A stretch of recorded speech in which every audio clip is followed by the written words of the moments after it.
जी नाजरीन, खबर शामिल करते हैं गुजरांवाला से। कामों की क्लासरूम में असले की नुमाइश करने वाला टिकटॉकर पुलिस की गिरफ्त में। मुलजिम के खिलाफ थाना सदर कामोकी में मुकदमा दर्ज कर लिया गया। मजीद तफसीलात से आगाह कर रहे हैं ब्यूरो चीफ गुजरांवाला मोहम्मद शहजाद। जी शहजाद, बताइएगा।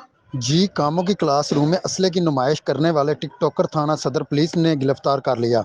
निजी कॉलेज के स्टूडेंट ने क्लासरूम में नाजायज असले के साथ टिकटॉक की वीडियो सोशल मीडिया पर अपलोड की थी, जिस पर थाना सदर पुलिस ने गिरफ्तार कर लिया। मुलजिम के कब्जे से एक अदद पिस्टल 30 बोर बरामद करके मुकदमा दर्ज कर लिया। सीपीओ गुजरांवाला सैयद महद आबद ने कहा है कि कानून शिकन अनासर को राह रास्त पर लाने के लिए हर कानूनी रास्ता अपनाया जाएगा।